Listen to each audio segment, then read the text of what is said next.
Nobody had a better start to this Premier League season than Arsenal. They came in with a bang and took the entire league by storm. A team which had finished 5th on the table the previous season, out of the UEFA Champions League places, had come and cemented first place pretty quickly. Arsenal lost just one of their first 19 games, and that proved to be the best start to a Premier League season the Gunners have ever had in their long history. Yes, even better than the Invincible season. That's how well Arsenal started out this season. They didn't have the best striker, the best midfielder, the best defender, or the best goalkeeper. But what they had was an incredible team spirit which was hard for opponents to break down.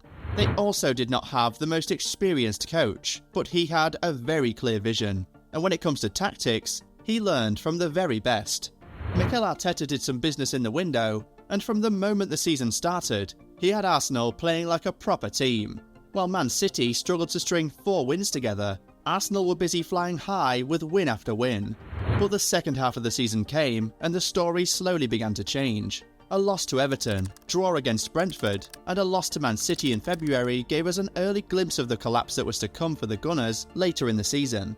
They were still top of the table even after that stumble, but you could say that that was where they began to surrender the league title to Manchester City. But how did it happen that Arteta's men just folded like that? What really happened to Arsenal? We'll tell you all of that in a minute, but we want you to quickly just go and give the video a thumbs up and subscribe to the channel. Now, let's go back and answer the question on everybody's mind. What happened to Arsenal?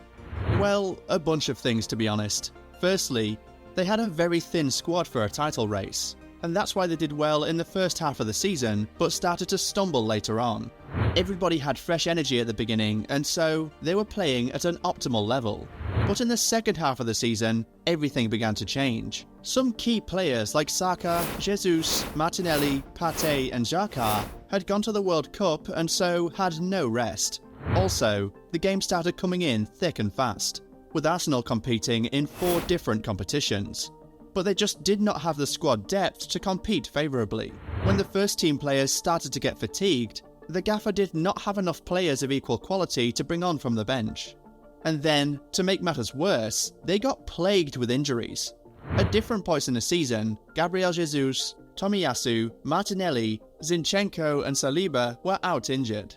When you have a thin squad and your key players in all areas of the pitch pick up long-term injuries, you just know you're in serious trouble. Saliba, who was excellent from his very first appearance of the season, had no suitable replacement. Holding and Kivior turned out to be massive downgrades from the Frenchman. Up front, Nketiah actually did try to hold his own in Jesus' absence, and had a good run of form, but he too later picked up an injury. Ben White was great at right back, and it felt like Tomiyasu wasn't missed. But if the Japanese right back was fit, Arteta would have been able to use White in Saliba's absence instead of Holding or Kivior, so he was actually missed. In comparison, City were fortunate to not have too many cases of injuries, and when they did, they had very suitable replacements. Ake suffered an injury at a vital point in the season, but Pep was able to throw in Akanji to fill up that void. De Bruyne was out for some time, but he had World Cup winning Alvarez step in for him. Also, Foden was injured for some time, but it's like we haven't really noticed because £100 million man Jack Grealish has been doing amazing on that wing. Man City's squad is so deep that they could have their 2 main centre-backs, Ruben Diaz and Akanji, out injured, and still have 2 very competent replacements in John Stones and Aymeric Laporte. They could have De Bruyne and Gundogan sidelined, and Alvarez and Bernardo Silva would do a good job in those positions. Even their second choice goalie has proven to be a very good shot stopper. Now that's the kind of squad you take into a title race. But apart from the size of the Arsenal squad, the inexperience and lack of mentality there is also something of note. While the youthful energy is great on the pitch, Arteta assembling that young squad means that the majority of players don't know what it means to be in a title race. Perhaps that's one of the reasons he brought in Jesus and Zinchenko from City.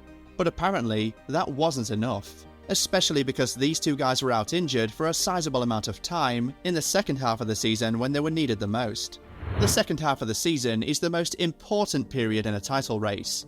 You have to be able to grind out positive results from the most difficult games, rotate your squad in such a way that your best players don't burn out, but you still don't drop valuable points, And you also have to be able to turn up in the big games, because half the time, they are the deciders. And that's another thing that happened to Arsenal this season. They folded in the big games. They lost twice to fellow title contenders Man City, lost to Man United, drew against Newcastle, drew against Liverpool, and dropped points in 2 huge London derbies against West Ham and Brentford. You look back at Arsenal's season and you just get the feeling that things could have been slightly different had they not bottled 2-goal leads against West Ham and Liverpool at a very crucial point in the season. Even if we want to excuse losing to City because they've just been too good since the turn of the new year, Arsenal should still have won those other games. Remember that they had an 8-point lead on City in April, but now City are champions and could end the season ahead of Arsenal by 10 points. What a turnaround. Finally, one major thing that has also happened to Arsenal was poor officiating.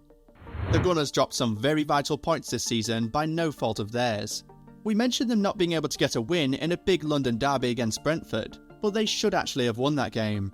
Brentford equalised with a goal that should have been ruled out for offside, but VAR dropped the ball with that one. And this is not even about what we think. PGMOL admitted that the referees made a huge mistake and even tendered an apology to Arsenal for the error, but it didn't change the result. That decision caused Arsenal a point in that game, and it might seem like a small thing, but it might have had a bigger effect in the grand scheme of things. That draw against Brentford meant that Arsenal went into their game against Man City winless in their last 2 games. It might be ignorant to say that that did not have any effect on them psychologically. Anyway, it has to be said that Arsenal improved massively this season. Yes, it must really hurt losing the league after you had an 8-point lead at the top of the table, but if you look at the bigger picture, Arteta is really cooking something with this young Arsenal squad. From finishing 5th on the table last season to being in a title race this season and finishing 2nd to City, that's a massive improvement and the boys should be proud of themselves. Now, they just have to look forward and try to do one better next season by actually winning the league. Lessons have surely been learned from this campaign, so they know what to do and what not to do next time. And one of the things for the owners to do will be to open the purse and release funds for Arteta to buy more players and strengthen the squad. If they're going to compete for the title next season while also playing Champions League football, they need to have a much deeper squad. But do you think Arsenal have what it takes to actually win the Premier League and go far in the Champions League next season? Get in the comments and share your opinions.